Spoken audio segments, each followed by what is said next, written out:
Buenas noches, bienvenidos al debate en Razón de Estado. Hoy vamos a hablar sobre las elecciones en Costa Rica y para eso tenemos con nosotros a Laura Arguedas. Ella es candidata a la segunda vicepresidencia por el Partido de Liberación Nacional de Costa Rica.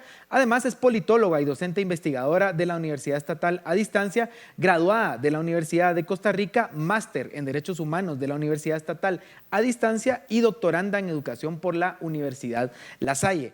También tenemos a Álvaro Ramírez Bogantes. Él es candidato a la primera vicepresidencia por el Partido de Liberación Nacional de Costa Rica también. Es economista con maestría en la London School of Economics de Inglaterra. Además, fue director ejecutivo de la cúpula empresarial UCAEP y trabajó los últimos 17 años en la OIT, tanto a nivel global como en Centroamérica. Ambos, Laura y Álvaro, están acompañando al expresidente José María Figueres, quien el domingo 6 de febrero obtuvo el 27.4% de los votos en la primera vuelta por la presidencia de Costa Rica y disputará una segunda vuelta contra el candidato Rodrigo Chávez del Partido Progreso Social Democrático, quien obtuvo 16.7% de los votos. A ambos, muchas gracias por estar en esta entrevista. Bienvenidos a Razón de Estado. Antes de hablar de otro tema, Laura y Álvaro, ¿cómo se sienten después de este primer logro obtenido el pasado domingo 6 de febrero? ¿Cuáles son sus primeras impresiones? Si quieren, comencemos con Laura. Muy bien. Bueno, las primeras impresiones son de que en Costa Rica tenemos, como le señalaba antes, una fiesta democrática que es maravillosa. Tenemos una democracia que dichosamente el mundo reconoce.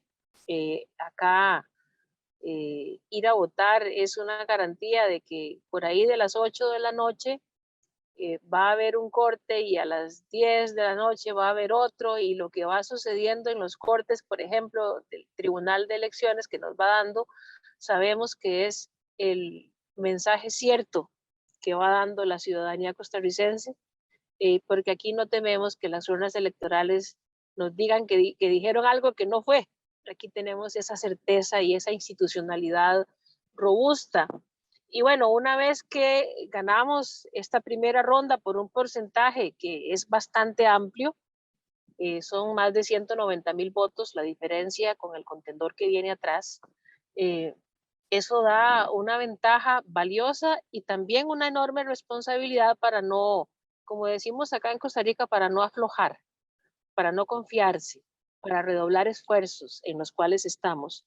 ¿Por qué? Bueno, con esto termino mi primer comentario, porque atisbamos peligros para nuestra democracia, atisbamos el fantasma del populismo, y bueno, y esas cosas son nefastas, hemos visto en otros países cómo afectan hoy día, y tendremos una lucha electoral importante para demostrar que la socialdemocracia no puede pasar de moda. Gracias, Laura. Vamos a hablar de ese tema un poco más adelante, pero antes de eso, Álvaro, algunas primeras impresiones sobre lo que pasó este domingo. Sí, como bien decía Laura, estamos muy contentos por el buen funcionamiento y la buena salud de la democracia costarricense. 25 partidos participaron en esta elección y hay un sentimiento mayoritario de que Liberación es el partido que le ofrece a Costa Rica la mejor solución para salir de la crisis que hemos vivido en estos últimos años y sobre todo para recuperar la esperanza en esta transformación hacia una Costa Rica de oportunidades. El partido ganó la gran mayoría de los cantones, cerca de 65 de los 82 cantones del país. El partido logró aumentar la fracción que vamos a llevar a la Asamblea Legislativa y por supuesto tenemos este margen del que hablaba Laura respecto al contendor. Entonces, desde el punto de vista de los resultados electorales son muy satisfactorios y muy positivos para Liberación Nacional y ahora viene el tiempo de unir y ya el candidato de hecho ha estado estableciendo también puentes con otras fuerzas políticas porque lo que se trata ahora es de abrir las puertas, de generar confianza a partir de esos puentes que se vayan creando, a partir de las coincidencias, que en Costa Rica tenemos muchas entre distintas fuerzas políticas, y construir a partir de esas coincidencias lo que sería el puente hacia el gobierno y hacia esa necesaria tarea de rescate y transformación nacional. Así es que muy optimistas, la democracia en Costa Rica sigue siendo una democracia robusta, el partido demostró una gran fuerza en las elecciones y el electorado nos favoreció con su confianza y ahora tenemos ese proceso y esa tarea de unir a los costarricenses, unir a las fuerzas políticas en torno a un gran proyecto país de construcción de oportunidades para las personas, sobre todo las que han sido más afectadas por la crisis. Laura, según resultados preliminares, quien gane la segunda vuelta en abril gobernará con una asamblea de 6 partidos políticos. Un congreso menos fragmentado de lo que han tenido en el pasado, en donde se han llegado a tener hasta 9 partidos políticos en el legislativo. El Partido de Liberación Nacional será quien cuente con más diputados, pero no tendrán una mayoría. ¿Cómo ven ustedes el panorama legislativo para los próximos 4 años? Pues bien, un poco por lo que, como lo decía Álvaro, es tender puentes, conversar, negociar. La democracia hoy día, en su vertiente representativa y también en su vertiente participativa, exige diálogo, exige consensos, exige también discrepancia para arreglar y caminar y encontrar siempre los puntos que permitan avanzar, porque discrepancias vamos a tener, pero tiene que haber, y en Costa Rica los hay, muchísimo más puntos de encuentro que de discrepancia.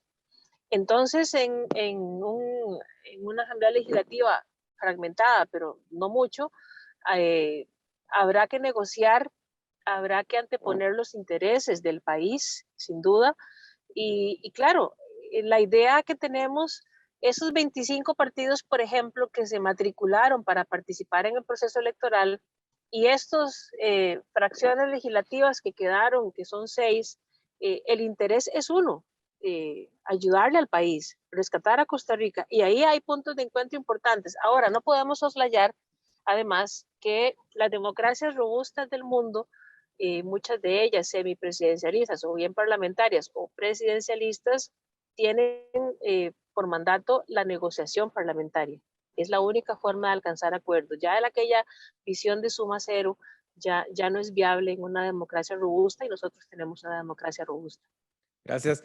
Álvaro, en sus mensajes de campaña, ustedes hablan que Costa Rica vive una emergencia de anemia económica o un estado de emergencia no declarado. ¿A qué se refieren con esto y qué necesita Costa Rica para salir de ese estado de emergencia? Bueno, los síntomas son muy claros. La tasa de desempleo más alta de todo el continente americano, sobre todo para jóvenes y para mujeres. Tenemos un nivel de pobreza que no habíamos visto en Costa Rica desde los años 80, producto de la falta de ingresos. Y tenemos además una situación fiscal bastante frágil, con una deuda que está rondando el 70% del PIB, la más alta de hace ya varias décadas. Entonces, tenemos síntomas que demuestran con mucha claridad que el país viene sufriendo ese problema, esa emergencia no declarada de la que habla el presidente Figueres, o la insuficiencia de crecimiento económico. Y eso no es exclusivamente resultado de la pandemia. Y eso es muy importante entenderlo. No es un fenómeno solo coyuntural. Ya teníamos señales de eso desde hace rato, y la economía en la última década creció a tasas de cercanas al 3.5%, y por eso la tasa de desempleo pasó del 6 al 12 antes de la pandemia. Entonces, ¿qué se necesita para arreglarlo? Primero se necesita confianza de que el timón está en buenas manos, de que hay una claridad en la visión del líder, que tiene el equipo para llevar esas propuestas que son las más robustas a buen puerto. Pero además se necesita acciones de emergencia. Por eso el programa que hemos propuesto se llama el 911 para la recuperación de la economía y del empleo. Son 6 ejes para generar 200,000 empleos en 24 meses y poder invertir recursos que el país tiene de distintas fuentes, incluyendo fondos de pensiones, incluyendo recursos de banca de desarrollo, incluyendo superávit de instituciones de capacitación, y convertir esos recursos en la fuerza para darle al país un impulso importante en sectores como el sector agropecuario y turismo, que llevan empleo en la zona rural, y también capacitar personas para 30,000 puestos que hoy tenemos en zona franca que no estamos pudiendo llenar porque no tenemos a las personas con las competencias correctas. Entonces, es un programa de emergencia que tiene una clara meta, tiene un claro modelo de implementación y una identificación de recursos, porque no nos podemos dar el lujo de esperar. Esta reactivación y sobre todo el rescate de Costa Rica de la situación de alto desempleo que tenemos tiene que empezar de manera inmediata, y por eso ese carácter de emergencia del programa de empleo y reactivación económica. Gracias. Laura, una parte clave del plan de gobierno, ya lo hablaba usted al inicio de esta entrevista, es el diálogo con los distintos sectores de la sociedad costarricense. ¿Por qué está Costa Rica tan necesitada de un diálogo entre la sociedad? ¿Qué los llevó a este punto? Bueno, vamos a ver. La situación de enojo, la situación en algunos casos de frustración de muchas personas de la sociedad civil, no es un monopolio, digamos, de la sociedad costarricense, es un reflejo de lo que está sucediendo en el mundo. La desigualdad en el mundo está disparada como nunca y Costa Rica no es la excepción. Lógicamente luchamos contra ese efecto.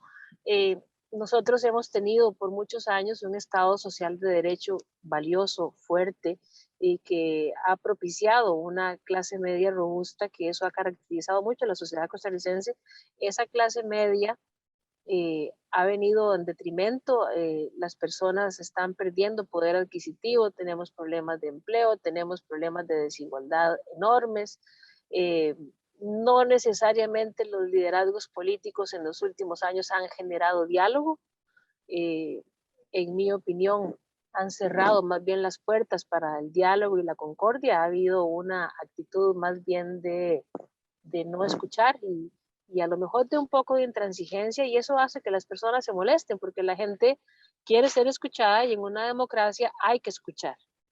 Entonces, claro que hay una serie de factores que se han venido sumando a un malestar general, y por eso necesitamos ir a una presidencia que converse, que dialogue, a una presidencia de puertas abiertas para que las personas puedan expresarse, los distintos sectores tengan que expresarse. Aquí tiene mucho que decir el sector salud, tiene mucho que decir el sector cultura, tiene muchísimo que decir el sector educación, para nombrarles solo tres, ¿verdad? Entonces hay que propiciar diálogo porque las personas tienen que escucharse.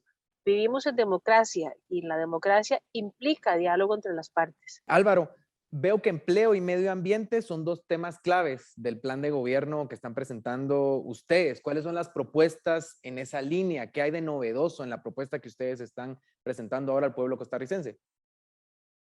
Sí, el tema de empleo es prioridad. Tenemos una gran necesidad de llevar ingresos a las familias y que las familias tengan oportunidad de salir de la pobreza trabajando.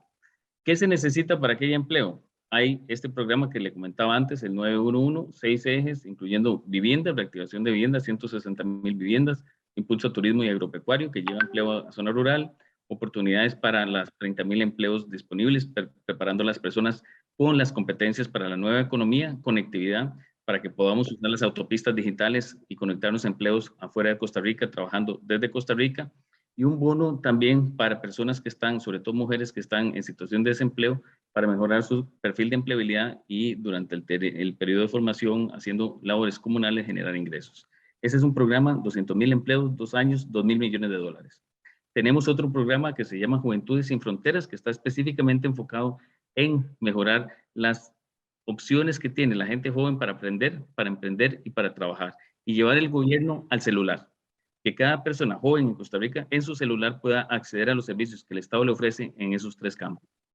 Tenemos además en el campo de ambiente la apuesta muy fuerte hacia la transición energética. El mundo está transitando, vamos a dejar el petróleo a la vuelta probablemente 20 años y Costa Rica quiere ser líder en esa transición, y por eso nuestra apuesta a abolir el petróleo como fuente de energía y apostar por energías renovables, incluyendo una apuesta muy fuerte por hidrógeno verde. El hidrógeno verde es una gran oportunidad para un país como Costa Rica y estamos apostando fuertemente a la creación de empleos verdes en ese sector de las nuevas energías. Claro, y en el tema ambiental es muy importante para Costa Rica por el tema del turismo también, ¿verdad? Que tiene que ver con empleo y demás. Laura, este proceso electoral registró la mayor abstención en 60 años, con más del 40%. ¿Cómo se explica esto y qué está pasando en Costa Rica? ¿Por qué se dan estas condiciones? Bueno, una de las razones bien puede ser el tema de la pandemia. Nosotros hemos acudido a una elección nacional en pandemia, no ha terminado, ¿verdad? Hay personas contagiadas, la variable esta del Omicron, no sé si se dice así, que es correctamente, sigue latente en Costa Rica. Eh, Hay solamente 1 o 2 países que han levantado restricciones en el mundo al día de hoy. Y bueno, la condición de pandemia tiene que haber incidido de alguna forma, creemos nosotros, en el abstencionismo. Y otra parte, otro porcentaje que no sabría decirle cuál, pero que claro que tiene que incidir, es un poco lo que hablábamos antes, el descontento. que hay en buena parte de la población. Sin embargo, lo preocupante acá y que debemos trabajar y debemos cambiar es que cuando las personas están molestas por un gobierno en democracia, lo ideal es que lo vayan a manifestar a las urnas. En las urnas usted puede decir, porque el sufragio es sagrado y es de suyo propio aquella decisión, quién quiero que permanezca, quién quiero que se vaya, a quién quiero desaparecer, qué no me gusta y qué no, ¿verdad? Y bueno, en este caso, una de las grandes cosas que sucedió o de las cosas que impresionaron a muchas personas es que eh, el partido de gobierno obtuvo menos del 1%. Ahí hay un mensaje muy claro de la población, ¿verdad? Que refleja descontento, que refleja una censura, que no es una censura en armas, es una censura en votos, ¿verdad? Y tal vez entre la pandemia y el descontento se sumó un porcentaje un poco mayor en esta ocasión.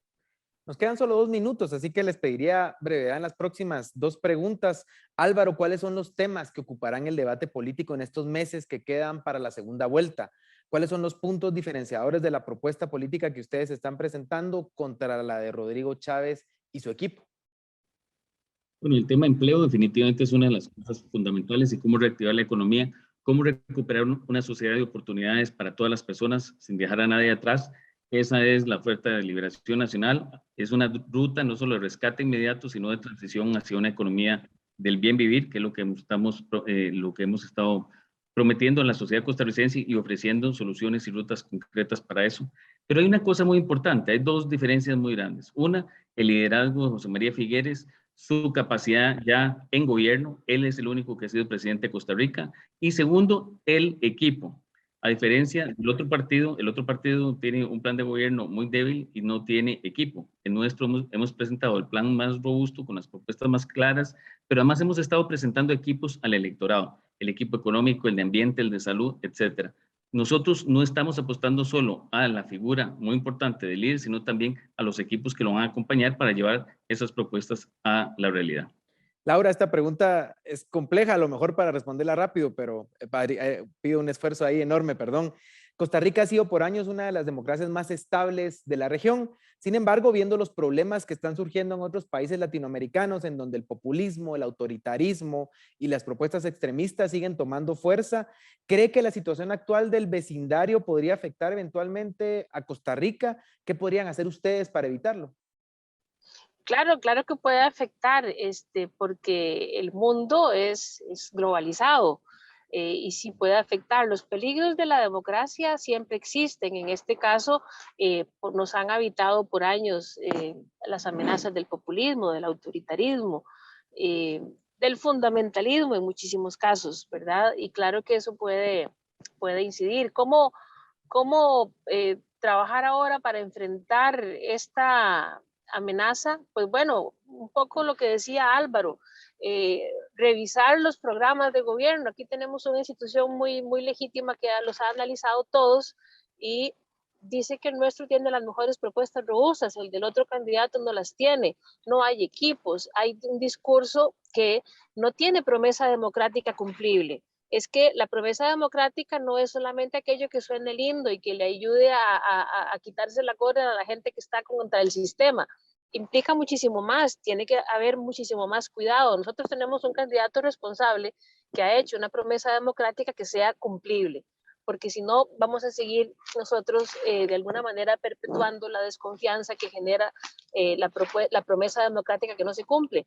Claro que son muchos los peligros, Luis, y estamos trabajando con propuestas concretas. Ahora, la última cosa y con esto cierro, aquí es hablando de hechos, ¿verdad? Aquí hay que hablar de hechos porque las cosas hay que llamarlas como son. Hay un tema evidente, comprobado, documentado de hostigamiento sexual, pero si eso no es suficiente, hay otros hechos que tienen que ver con la propuesta robusta que tenemos en las materias de las que hablaba Álvaro, otros hechos que tienen que ver con la clase de candidato que nosotros tenemos, que sabe qué es lo que hay que hacer y que no ha estado 35 años viviendo afuera y que viene a decir que conoce todo lo que sucede aquí. Son muchas las cosas que se pueden evidenciar y que son hechos. Laura Arguedas y Álvaro Ramírez, vicepresidenciables del Partido de Liberación Nacional de Costa Rica. Muchas gracias por acompañarnos en esta entrevista y a ustedes muchas gracias también por estar con nosotros todas las semanas en Razón de Estado. Volvemos la próxima semana con más.